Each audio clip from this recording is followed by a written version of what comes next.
সাংসদ হিসেবে প্রথমবার সংসদে পা রাখলেন প্রিয়ঙ্কা গান্ধী ভদ্রা। সঙ্গী হলেন দাদা তথা রায়বরেলির কংগ্রেস সাংসদ রাহুল গান্ধী এবং মা তথা রাজস্থান থেকে নির্বাচিত রাজ্যসভার সাংসদ সোনিয়া গান্ধী।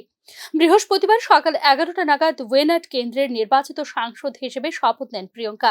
ডান হাতে লাল কালো মলাটের সংবিধান তুলে ধরে শপথ গ্রহণ করেন তিনি।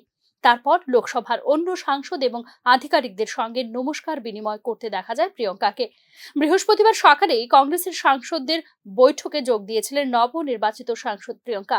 প্রিয়ঙ্কা লোকসভায় আসছেন এই খবর পেয়ে সংসদ চত্বরে হাজির হন অন্য কংগ্রেস সাংসদরাও। প্রিয়ঙ্কা স্বাগতম স্লোগান ওঠে। গাড়ি থেকে নেমে প্রিয়ঙ্কা জানান তিনি ভীষণ খুশি। তারপরেই দাদা রাহুল এবং মা সোনিয়ার সঙ্গে সংসদের ভেতরে প্রবেশ করেন তিনি। শপথ গ্রহণের পর লোকসভার বিরোধী দলনেতা রাহুল গান্ধীকে নমস্কার করেন প্রিয়ঙ্কা। হাসি মুখে প্রতি নমস্কার করতে দেখা যায় একদম সামনের সারিতে বসা রাহুলকেও। সংবিধান হাতে শপথ নিয়ে দাদা রাহুলের পদাঙ্কনেই অনুসরণ করলেন প্রিয়ঙ্কা গান্ধী। 5 মাস আগে লাল কালো মলাটের সংবিধান হাতেই শপথ নিয়েছিলেন রাহুল।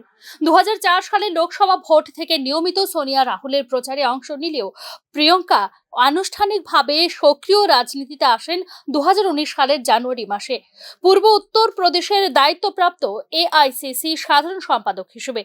লোকসভা নির্বাচনে উত্তরপ্রদেশের রায়বেরেলি এবং কেরলের ওয়েনাড দুটি আসন থেকেই জয়ী হওয়ায় দ্বিতীয় আসনটি ছেড়ে দেন রাহুল গান্ধী। দাদার ছেড়ে দেওয়া আসনে কংগ্রেস প্রার্থী হন প্রিয়ঙ্কা।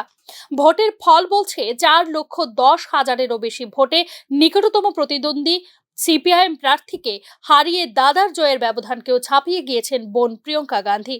কেরলবাসীর এই সমর্থনকে সম্মান জানাতেই সম্ভবত প্রিয়ঙ্কা শপথ নিলেন কেরলের বিখ্যাত কেরালা কটন শাড়ি পরে।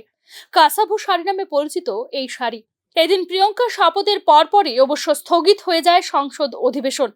আদানি ঘোষ ইস্যুতে আগের দুদিনের মতোই এদিনও সংসদে আলোচনার দাবি করে বিরোধী শিবির। বিরোধীদের তীব্র হই হট্টগোলে শেষ পর্যন্ত মুলতুবি করে দিতে হয় সংসদের দুই কক্ষই। ব্যুরো রিপোর্ট, নিউজ নাও।